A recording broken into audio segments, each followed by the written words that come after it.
Hola, bienvenidos y bienvenidas a un nuevo video. En este video te hablaré sobre qué es el bullying.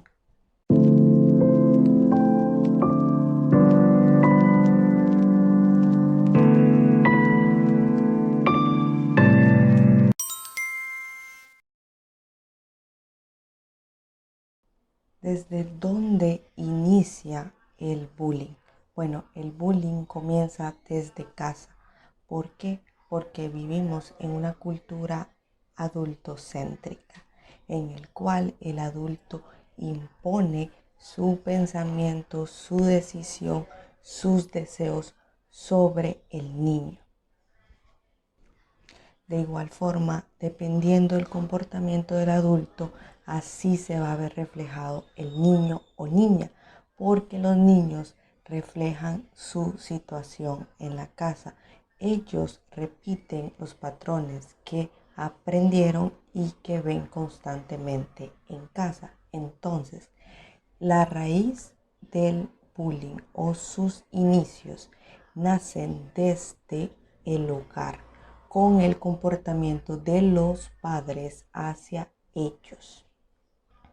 Asimismo, se puede decir entonces que el bullying es una forma abusiva de relacionarnos con las demás personas.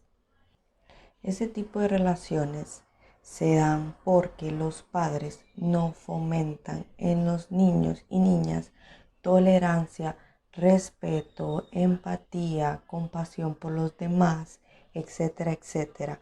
Valores y comportamientos que los padres pues no realizan y entonces el niño pues no los aprende, ni en la casa ni en el colegio, pero principalmente en el hogar.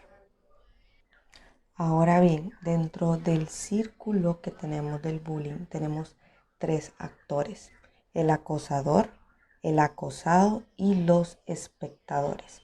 En el primer punto, el acosador es la persona que, que fomenta o que promueve este tipo de comportamientos hacia la persona pues abusada. Entonces, vamos a adentrarnos en qué hay detrás de cada uno de estos actores. Entonces, como el primero es el acosador, resulta muchas veces que esta persona viene de hogares muy violentos, donde la familia consume drogas o sustancias que alteran el comportamiento natural de las personas, pero también un punto en el cual las personas normalmente cuando dicen que una persona hace bullying, entonces el acosador, ¿verdad? Viene de una familia violenta, no necesariamente.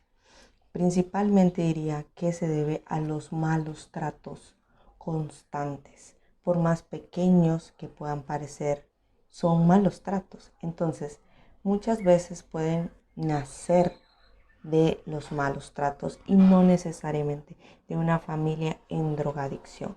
También no, es una creencia colectiva de que una persona acosador tiene que venir sí o sí de una familia violenta o drogadicta y no necesariamente se cumple en todos los casos.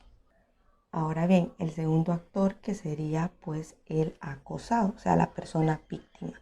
Esta persona es una persona que no puede decir que no, que tiene padres sumisos, que le cuesta pues poner límites a sus compañeros, a sus amigos, y entonces el sentimiento de pertenecer a este grupo es más, con tal de que me violente. O sea, no importa si a mí me pegan, me patean, me meten en el basurero, con tal de yo pertenecer a este grupo. Entonces, este tipo de personas que sufren el bullying, pues probablemente son personas que vienen en una familia donde los padres constantemente les promueven el tipo de que diga usted que sí, cuidado de decir que no, no le haga feo. O sea, una idea de siempre estar complaciendo a los demás, que importan los demás más que tus necesidades. Esas son las razones que hay detrás muchas veces de las personas que son víctimas del bullying. Y por último serían los espectadores. Estas son personas que observan, que miran el tipo de comportamiento tanto del abusador como del abusado y no hacen nada. No comentan con sus propios padres, ni con la maestra, ni con personas cercanas que puedan ayudar a la persona pues que es víctima de este caso. Estas personas son personas que, al igual que la víctima, les cuesta comunicarse, les cuesta hablarlo y entonces se callan para no meterse en problemas, para no caer mal, para complacer a todos, para caerles bien y ser amigos de todos. Estas son las razones que hacen que los espectadores, pues en el fondo, prefieran callar porque no vaya a ser que me pase a mí también. Ahora bien, voy a centrarme en la persona acosadora, ¿verdad? Porque muchas veces se centran las personas en la víctima y en cómo apoyarla y acompañarla en su proceso, que es muy válido, pero también considero que es importante entender cuáles son las razones por las cuales las personas que hacen bullying es que lo hacen, ¿verdad? Entonces, lo principal es que, dado los entornos mencionados antes de violencia, malos tratos, familia en drogas, ese tipo de personas, pues eventualmente deben sobrevivir a su entorno. No es un entorno sano, no es un entorno tranquilo en el cual puedan desenvolverse y tratar de tener relaciones de una mejor manera, ¿verdad? Entonces, principalmente, ellos deben sobrevivir al entorno. Asimismo, dentro de la familia de la persona acosadora, pues los padres tampoco tienen un libreto o una guía en el cual puedan saber cómo comunicarle al hijo o hija que lo que están haciendo está mal, que puede dañar. Es decir, no le ponen límites con firmeza ni lo hacen responsable de las cosas que está haciendo. Y entonces, cuando llega al colegio y la profesora o las personas dentro de la organización pues deben ponerle un límite y por ende sanciones. Es ahí donde la persona pues se queda como, ¿qué? A mí nadie me dijo esto, yo no sabía que esto estaba mal. Muchas veces ni creen ni saben que lo que hicieron está mal, o sea, lo ven natural porque ya lo han normalizado al recibir constantemente tratos. Es decir, pueden pensar que esa es la forma de relacionarse con las personas. Como dije, una forma abusiva de relacionarse con las demás personas. Pero es esta manera en la que ellos creen y piensan que es la forma de relacionarse. Y punto, porque lo han normalizado hasta tal punto que piensan que es así y ya, solo así me pueden aceptar. Porque de niño o niña aprendí a través de mis padres que solo por esta manera de relacionarme es que recibo cariño. Es la única. Entonces la persona crece, ¿verdad? Y cuando va al colegio y tiene este tipo de comportamientos, pues lo hace muy en su inconsciente, creyendo que esta es mi manera de relacionarme y la forma en la que pues doy amor, aunque suene un poco extraño y difícil de entender al inicio. Este es el pensamiento de una persona o un niño o niña pues herida, ¿verdad? Y pues aún más cuando sobreviven de este tipo pues de entornos que son bastante complicados. De igual manera, pues los insto a tener un poco de compasión, a tener una visión de compasión con el abusador por toda la historia que hay detrás y del por qué es que la persona pues comete esto.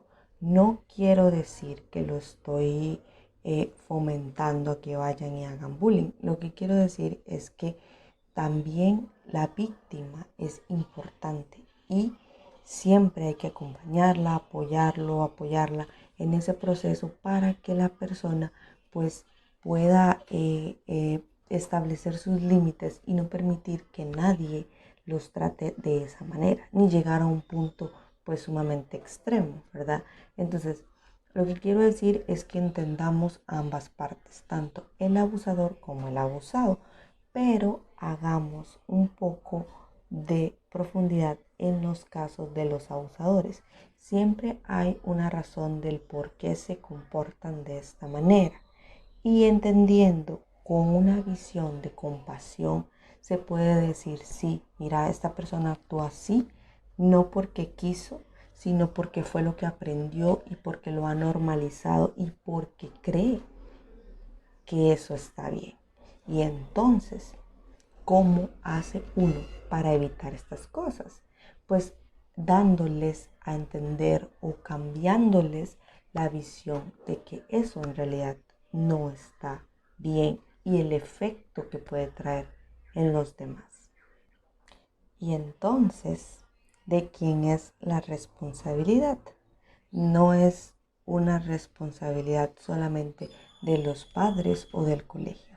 Esto es una responsabilidad como sociedad que tenemos de fomentar una educación en la cual todos y todas entendamos que herir a otra persona de manera ya sea física, verbal o sexual es un tipo de abuso y está mal.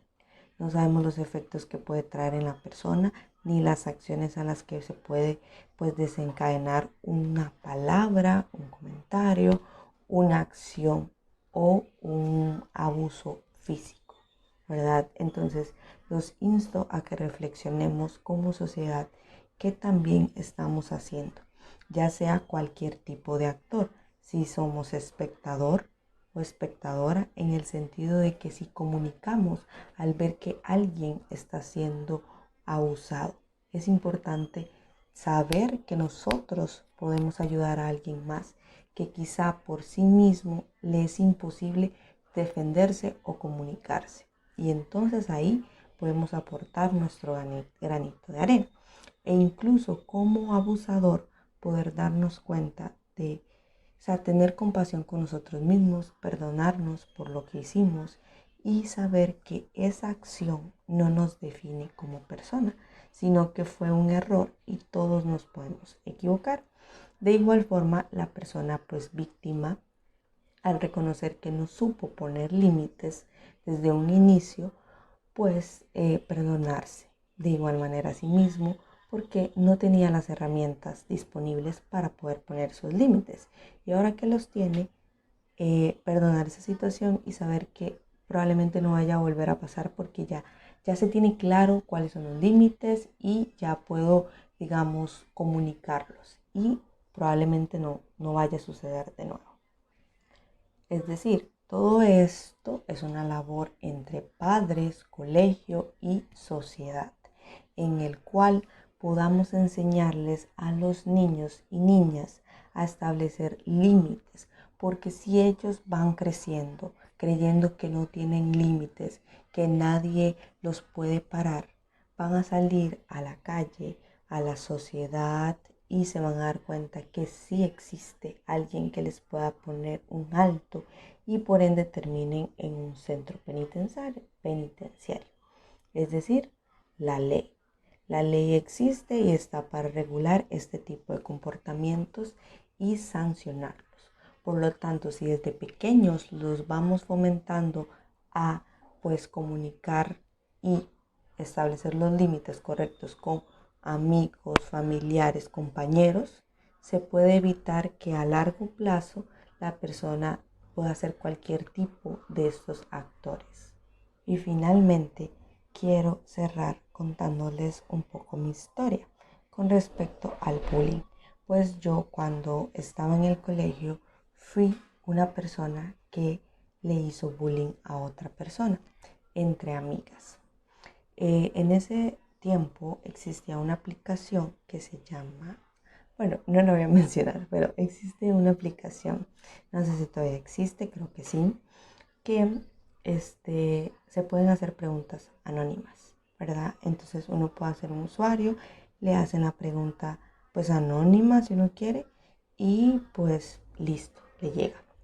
Entonces era una compañera del colegio en el cual habían distintos grupos en nuestra sección y pues ella no estaba como en mi grupo. Y entonces, ella le gustaba mucho, digamos, la persona a la que yo, la traté mal, eh, le gustaba mucho maquillarse. Entonces ella compraba maquillaje en un sitio de bajo costo, ¿verdad? Y entonces eh, me daba en ese entonces risa, digamos, de que ella se maquillara tanto cuando no era necesario, porque íbamos al colegio, ¿verdad? Entonces, bueno, resulta que estando un día después de clases con mis amigas, pensamos, ¿por qué no ponerle una pregunta acerca de si es cierto que compra el maquillaje en esa tienda barata, ¿verdad? De bajo costo. Entonces, mis amigas y yo, ¿verdad? Escribimos la pregunta y le preguntamos si era cierto que ella compraba ese tipo de maquillaje pues tan barato ahí. Puede sonar un poco inofensiva la pregunta, pero en realidad pues nos estábamos burlando de que ella compraba maquillaje barato, entonces creo que no fue algo bueno y entonces le hicimos la pregunta y no recuerdo exactamente si ella contestó o no, pero a los 2 días una de mis amigas eh, estábamos en clases y le dijo a ella que yo había sido la que le había escrito esa pregunta. Entonces la compañera pues iba a hacer como la respectiva denuncia, digamos, porque yo le estaba ofendiendo y así. Entonces, eh, me costó darme cuenta que lo que hice no estuvo bien, por más sencillo que fuera criticar su maquillaje o no, porque ella pues no era una persona sumamente adinerada, ni yo mucho menos. Entonces iba más que todo como por burlarme de su falta de dinero por poder comprarse un maquillaje de calidad. Entonces la intención sí era molestarla y ofenderla. Entonces me costó un poco, digamos, reconocer que lo que hice estuvo mal. Y si me pongo a pensar cómo me encontraba yo en esa situación cuando le hice ese comentario, pues les puedo decir que era una época donde sentía como mucho dolor. O sea, como que sentía que mis papás no me querían, que mi mamá siempre me trataba mal. O sea, cada vez que ella abría la boca era para tratarme mal. Y entonces yo sentía que nadie me quería. Entonces, muchas veces cuando nos sentimos tan mal, lo reflejamos hacia los demás y eso es lo que emitimos, sentimientos pues negativos. Entonces, no es que quiera justificarme que porque la estaba pasando mal, entonces así. No, o sea, lo acepto, no es algo que me orgullece contar, pero es algo que desde el lado de pues acosador o digamos la persona que bulea, puedo decir que realmente no tenía noción, no tenía conciencia de saber cuáles eran los efectos que yo con solo abrir mi boca podía causar en alguien y que quizá a lo mejor no pasó a más, pero y si hubiera pasado más, hubiese sido terrible para ella y para mí. Entonces, a lo que voy es que también se pueda pues tener un poco de compasión hacia el abusador porque realmente no fue exactamente, o sea, no fue una intención completamente consciente, sino que fue lo que sentía en ese momento a causa de mi situación, que evidentemente no me justifica, pero sí me hace entender y tener un poco de compasión hacia mí misma, el saber que en ese entonces pues no podía tratar a nadie bien porque yo no me sentía bien conmigo misma, ni me sentía querida, ni valorada. Y muchas veces uno busca eso, aceptación, reconocimiento, validación en otras personas que no sean los padres. Y entonces, cuando no sucede nada de esto, las personas andamos heridas y entonces las personas heridas lastiman a las demás personas, ¿verdad? Entonces, esa es como mi historia con respecto a eso. Y después de esa situación, pues siempre he sido como de defender a las personas que la gente abusa, pero realmente, pues siento como que, o sea, como que es muy sencillo hablarlo y todo, pero yo en la actualidad no sé cómo se sintió ella, si todavía le afecta o no. Y la verdad es que he trabajado esta situación en mí, en donde ya me he perdonado, me permito tener compasión y sigo adelante, repitiéndome que esa situación no me define ni soy esa persona. Soy una persona que decidió cambiar y que quiere pues siempre tratar bien a las demás personas, principalmente a mí y luego a los demás. Entonces es una situación que ya que ya he dejado atrás, pero quería compartirles. Y por último, ¿qué es lo que se considera un buen colegio? Como padres de niños. No es un colegio, ¿verdad? Como reflexión final, no es un colegio en el cual se tengan los mejores laboratorios o el mejor inglés, sino un colegio donde esté capacitado de profesionales que puedan desarrollar en cada uno de los niños y niñas habilidades blandas, donde podamos gestionar nuestras emociones, nuestros sentimientos, nuestros pensamientos y podamos establecer límites claros con nosotros y con los demás. Y esto ha sido todo. Muchísimas gracias por escucharnos y por vernos. Si te gustó este video, dale like. Y si te pasó alguna situación con respecto al bullying, puedes contárnoslo en los comentarios que te leeremos con mucho gusto. Que tengas un lindo día.